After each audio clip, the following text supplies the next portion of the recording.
ಕಿಶೋರ ಭಾರತದ 10ನೇ ಅಧ್ಯಾಯ ಮೂರ್ಖರಿಗೆ ಬುದ್ಧಿಯನ್ನು 100 ಕಾಲ ಹೇಳಿದರೆ ಅದರಲ್ಲಿ 3ನೆಯ ಉಪ ಅಧ್ಯಾಯ ವಿಶ್ವರೂಪ. ಆಗ ಶ್ರೀಕೃಷ್ಣ ಆಸ್ಥಾನಿಕರನ್ನು ಉದ್ದೇಶಿಸಿ ಮಾತನಾಡುತ್ತಾ, ಗಣ್ಯರೇ, ದುರ್ಯೋಧನನ ಉದ್ದಟತನವನ್ನು ನೋಡಿದಿರ. ಇಂಥವರಿಗೆ ಬುದ್ಧಿವಾದ ಹೇಳಿ ಏನು ತಾನೇ ಪ್ರಯೋಜನ? ಆಸ್ಥಾನಿಕರೇ, ಇಲ್ಲಿ ಒಂದು ಸಂಗತಿಯನ್ನು ನಾನು ಮುಚ್ಚುಮರೆಯಿಲ್ಲದೆ ಹೇಳಲಿಚ್ಛಿಸುತ್ತೇನೆ. ಕೌರವರು ಹೀಗೆ ಅನ್ಯಾಯದಿಂದ ನಡೆದುಕೊಳ್ಳುವುದಕ್ಕೆ ಅನೇಕರು ಕಾರಣರಾಗಿದ್ದಾರೆ. ಕುರುಕುಲದ ಹಿರಿಯರು, ಹಿತಚಿಂತಕರು ಆದ ಭೀಷ್ಮ ದ್ರೋಣರು ಇಲ್ಲಿ ಅಪರಾಧಿಗಳ ಸಾಲಿಗೆ ಸೇರುತ್ತಾರೆ. ಏಕೆಂದರೆ ಹಿಂದೆ ದುರ್ಯೋಧನಾದಿಗಳು ಅನ್ಯಾಯ ಅಧರ್ಮಗಳಿಂದ ನಡೆದುಕೊಂಡಾಗ ಇವರುಗಳು ಅವರನ್ನು ಖಂಡಿಸದೆ ಮೌನವಾಗಿದ್ದು ಬಿಟ್ಟರು. ಹಿರಿಯರು ಸಜ್ಜನರು ಆದವರೆಲ್ಲ ದುರ್ಯೋಧನನಿಗೆ, ನೀನು ಸರಿಯಾದ ಮಾರ್ಗದಲ್ಲಿ ನಡೆಯದಿದ್ದರೆ ನಾವು ನಿನ್ನ ಸಂಘವನ್ನು ಬಿಟ್ಟು ಬಿಡುತ್ತೇವೆ ಎಂದು ಬೆದರಿಸಬೇಕಿತ್ತು. ಅವನನ್ನು ಅವನ ಪದವಿಯಿಂದ ಉಚ್ಚಾಟಿಸಿ ಆ ಸ್ಥಾನದಲ್ಲಿ ಬೇರೊಬ್ಬರನ್ನು ನೇಮಿಸಬೇಕಿತ್ತು. ಆದರೆ ಹಿರಿಯರು ಅದಾವುದನ್ನೂ ಮಾಡದೆ ಅವನು ಮಾಡಿದ ಕಾರ್ಯಗಳಿಗೆ ಮೂಕ ಪ್ರೇಕ್ಷಕರಾಗಿದ್ದರು. ಇದರಿಂದ ದುರ್ಯೋಧನನಿಗೆ ತಾನು ಮಾಡುತ್ತಿರುವುದು ಸರಿಯಲ್ಲ, ತಪ್ಪು ಎಂಬ ಭಾವನೆಯೇ ಬರಲಿಲ್ಲ. ಹಿಂದೆ ಭೋಜದೇಶದ ರಾಜನಾದ ಉಗ್ರಸೇನನಿಗೆ ಕಂಸನೆಂಬ ಮಗನಿದ್ದ. ಅವನು ತನ್ನ ತಂದೆಯ ಸಕಲ ಐಶ್ವರ್ಯವನ್ನು ಅಪಹರಣ ಮಾಡಿ ತಾನೇ ರಾಜನೆಂದು ಘೋಷಿಸಿಕೊಂಡ. ಇದರಿಂದ ಕೋಪಗೊಂಡ ಅವನ ಬಂಧುಗಳು ಅವರನ್ನು ತೊರೆದು ಬಿಟ್ಟರು. ಹೀಗೆ ಜನಬಲವಿಲ್ಲದೆ ದುರ್ಬಲನಾದ ಅವನು ಸುಲಭವಾಗಿ ಸಂಹರಿಸಲ್ಪಟ್ಟ. ಮತ್ತೆ ಉಗ್ರಸೇನನೇ ರಾಜನಾದ. ಒಮ್ಮೆ ದೈತ್ಯರು ದಾನವರು ಸೇರಿ ದೇವತೆಗಳ ಮೇಲೆ ಯುದ್ಧವನ್ನು ಹೂಡಿದರು. ಇಡೀ ಲೋಕವೇ ಯುದ್ಧದಲ್ಲಿ ಪಾಲ್ಗೊಂಡಿತು. ಸೃಷ್ಟಿಕರ್ತನಾದ ಪ್ರಜಾಪತಿ ಈ ಯುದ್ಧ ನಡೆದರೆ ವಿಶ್ವವು ವಿನಾಶ ಹೊಂದುತ್ತದೆ ಎಂಬುದನ್ನು ಮನಗಂಡರು. ಯುದ್ಧದಲ್ಲಿ ಪಾಲ್ಗೊಂಡಿದ್ದ ದೇವತೆಗಳು, ದೈತ್ಯರು, ದಾನವರು ಎಲ್ಲರೂ ಅವನ ಮಕ್ಕಳೇ. ಆದರೆ ಹಾಗೆಂದುಕೊಂಡು ಅವನು ಸುಮ್ಮನೆ ಕೂಡಲಿಲ್ಲ. ಇಡೀ ಲೋಕವನ್ನೇ ನಾಶಪಡಿಸುವುದರಿಂದ ಆ ಯುದ್ಧಕ್ಕೆ ಕಾರಣಕರ್ತರಾದ ತನ್ನ ಮಕ್ಕಳೇ ಆದ ದೈತ್ಯ ಮತ್ತು ದಾನವರನ್ನ ವರುಣಪಾಶದಿಂದ ಬಿಗಿದು ಸಮುದ್ರದಲ್ಲಿ ಬಂಧಿಸಿಟ್ಟ. ಇದರಿಂದಾಗಿ ಯುದ್ಧ ನಡೆಯದೆ ವಿಶ್ವ ಉಳಿದುಕೊಂಡಿತು. ಈಗಲೂ ಅಂಥ ಸಂದರ್ಭವೇ ಬಂದಿದೆ. ನೀವೆಲ್ಲರೂ ಒಮ್ಮತದಿಂದ ದುರ್ಯೋಧನನನ್ನು ಅವನ ದುಷ್ಟಕೂಟವನ್ನು ತೊರೆದು ಬಿಡಿ, ಪಾಂಡವರೊಡನೆ ಸಂಧಿ ಮಾಡಿಕೊಳ್ಳಿ. ಕುಲವನ್ನು ಸಂರಕ್ಷಿಸುವ ಸಲುವಾಗಿ ಒಬ್ಬ ಅನ್ಯಾಯಿಯನ್ನು ತ್ಯಜಿಸಿದರೂ ಚಿಂತೆ ಇಲ್ಲ, ಕುಲವನ್ನು ರಕ್ಷಿಸಿ. ಹಾಗೆ ಗ್ರಾಮವನ್ನು ರಕ್ಷಿಸಲು ಅಗತ್ಯವಾದರೆ ಕುಲವನ್ನೇ ತ್ಯಜಿಸಬೇಕು, ಏಕೆಂದರೆ ಗ್ರಾಮವು ಕುಲಕ್ಕಿಂತ ಮುಖ್ಯವಾದುದು. ಅದೇ ರೀತಿ ದೇಶದ ಸಂರಕ್ಷಣೆಯ ಸಂದರ್ಭದಲ್ಲಿ ಗ್ರಾಮದ ಹಿತಾಸಕ್ತಿಗಳು ಅಡ್ಡ ಬಂದರೆ ಗ್ರಾಮವನ್ನೇ ತ್ಯಜಿಸಿ ಬಿಡಬೇಕು. ದೇಶವೇ ನಾಶವಾಗಿ ಬಿಟ್ಟರೆ ಗ್ರಾಮವನ್ನು ಕಟ್ಟಿಕೊಂಡು ಮಾಡುವುದಾದರೂ ಏನು? ಆತ್ಮೋನ್ನತಿಯನ್ನು ಸಾಧಿಸಬೇಕಾದರೆ ಇಡೀ ಪೃಥ್ವಿಯನ್ನೇ ತ್ಯಜಿಸಬೇಕಾಗುತ್ತದೆ. ಇದೇ ಸನಾತನ ಧರ್ಮ.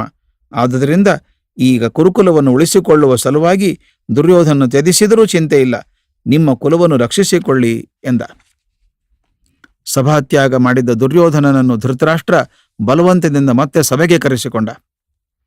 ಶ್ರೀಕೃಷ್ಣನ ಸಲಹೆಯನ್ನು ಒಪ್ಪಿಕೊಂಡು ಪಾಂಡವರಿಗೆ ಅವನಿನ ಪಾಲಿನ ರಾಜ್ಯವನ್ನು ಕೊಟ್ಟು ಬಿಡು ಎಂದು ಮಗನನ್ನು ಒತ್ತಾಯಿಸಿದ. ಆದರೆ ದುರ್ಯೋಧನ ಅವನ ಮಾತಿಗೆ ಕಿವಿ ಕೊಡಲಿಲ್ಲ.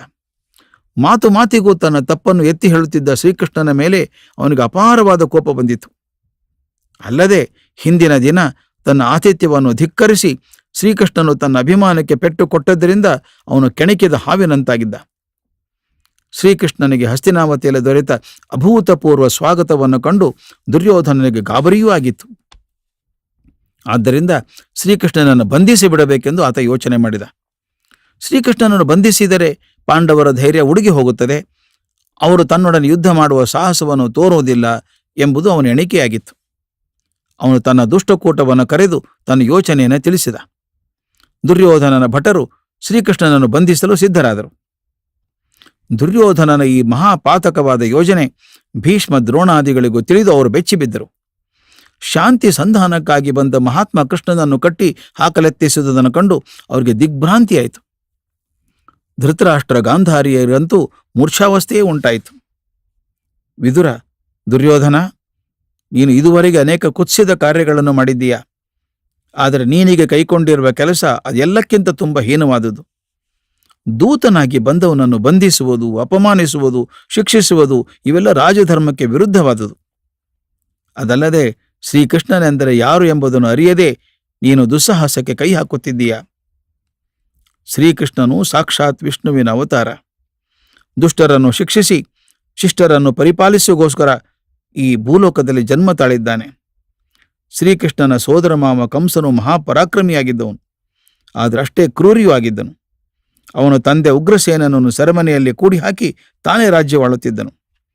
ಕಂಸನಿಗೆ ಅವನ ಸೋದರಳಿಯ ಕೃಷ್ಣನಿಂದಲೇ ಸಾವು ಎಂದು ಅಶರೀರವಾಣಿ ತಿಳಿಸಿತ್ತು.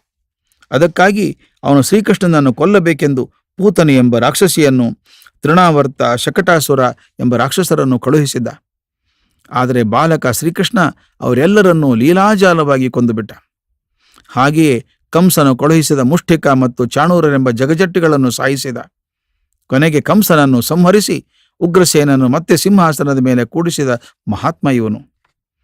ಪ್ರಜಾಕಂಟಕನಾಗಿದ್ದ ಪ್ರಾಗ್ಜ್ಯೋತಿಷಪುರದ ನರಕಾಸುರನನ್ನು, ಮುರನೆಂಬ ರಾಕ್ಷಸನನ್ನು ಶ್ರೀಕೃಷ್ಣನು ಕೊಂದ ಗತಿ ನಿನಗೆ ತಿಳಿಯದೆ? ತನ್ನ ಗುರು ಸಾಂದೀಪನಿಯ ಮಗುವನ್ನು ಅಪಹರಿಸಿದ ಪಂಚಜನನೆಂಬ ರಾಕ್ಷಸನನ್ನು ಕೊಂದು ಶ್ರೀಕೃಷ್ಣನು ಗುರುಪುತ್ರನನ್ನು ಬಿಡಿಸಿಕೊಂಡು ಬರಲಿಲ್ಲವೇ? ಇದೇ ಸಮಯದಲ್ಲಿ ಅವನಿಗೆ ಪಾಂಚಜನ್ಯವೆಂಬ ಮಹಾಶಂಖ ಪ್ರಾಪ್ತವಾಯಿತು. ಆ ಶಂಖದ ಧ್ವನಿಯನ್ನು ಕೇಳಿದರೆ ಶತ್ರುಗಳ ಎದೆ ನಡುಗುತ್ತದೆ. ಖಾಂಡವನ ದಹನ ಸಮಯದಲ್ಲಿ ತನಗೆ ಸಹಾಯ ಮಾಡಿದ ಶ್ರೀಕೃಷ್ಣನಿಗೆ ಅಗ್ನಿಯು ಸುದರ್ಶನ ಎಂಬ ಮಹಾಚಕ್ರವನ್ನು ಕೊಟ್ಟನು. ಪಾಂಡವರು ರಾಜಸೂಯಾಗ ಮಾಡಿದ ಸಂದರ್ಭದಲ್ಲಿ ಶ್ರೀಕೃಷ್ಣನು ಇದೇ ಚಕ್ರವನ್ನು ಪ್ರಯೋಗಿಸಿ ಶಿಶುಪಾಲನನ್ನು ಸಂಹರಿಸಿದ್ದನ್ನು ನೀನೇ ಕಂಡಿರುವೆಯಲ್ಲ ದುರ್ಯೋಧನ. ಇಂಥ ಮಹಾತ್ಮನನ್ನು ನೀನು ಬಂಧಿಸುವೆಯಾ? ಕೌರವ, ಈ ರೀತಿಯ ದುಸ್ಸಾಹಸಕ್ಕೆ ಖಂಡಿತ ಕೈ ಹಾಕಬೇಡ. ಕುರುವಂಶದ ವಿನಾಶಕ್ಕೆ ಕಾರಣವಾಗಬೇಡ ಎಂದನು. ಆದರೆ ದುರ್ಯೋಧನ ವಿದುರನ ಮಾತನ್ನು ಅಲಕ್ಷಿಸಿ ಅಟ್ಟಹಾಸದಿಂದ ಗಹಗಹಿಸಿ ನಗುತ್ತಾ ಶ್ರೀಕೃಷ್ಣನನ್ನು ಕುರಿತು, ಶ್ರೀಕೃಷ್ಣ, ನಿನ್ನ ಅಪಾರ ಮಹಿಮೆಯ ಬಗ್ಗೆ ಕೇಳಿ ಕೇಳಿ ನನಗೆ ಬೇಸರವಾಗಿ ಬಿಟ್ಟಿದೆ. ಈಗ ನನ್ನ ಮಹಿಮೆಯನ್ನು ಕೊಂಚ ನೋಡು ಎಂದು ಹೇಳುತ್ತಾ ತನ್ನ ಭಟರಿಗೆ ಸನ್ನೆ ಮಾಡಿದನು. ಕೂಡಲೇ ದುರ್ಯೋಧನನ ದೂತರು ಶ್ರೀಕೃಷ್ಣನನ್ನು ಬಂಧಿಸಲು ಮುಂದಾದರು. ಆಗ ಶ್ರೀಕೃಷ್ಣನು ದುರ್ಯೋಧನನ ಕುರಿತು, ಧೃತರಾಷ್ಟ್ರಪುತ್ರ, ನೀನೆಂತಹ ತಿಳಿಗೇಡಿ! ನಾನು ಇಲ್ಲಿ ಒಬ್ಬನೇ ಆಗಿರುವೆ. ನನ್ನ ಆಕಾರ ವ್ಯಾಪ್ತಿಗಳು ನಿನ್ನ ಕಣ್ಣಿಗೆ ಕಾಣುವಷ್ಟೇ ಇವೆ ಎಂದು ತಿಂದುಕೊಂಡಿರುವೆಲ್ವೇ?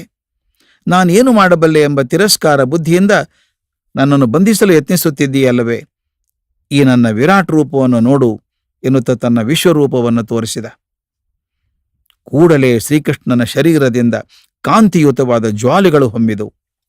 ಚತುರ್ಮುಖ ಬ್ರಹ್ಮನು ಕೃಷ್ಣನ ಹಣೆಯಲ್ಲೂ ರುದ್ರನು ಅವನ ಹೃದಯದಲ್ಲೂ ಕಾಣಿಸಿಕೊಂಡರು.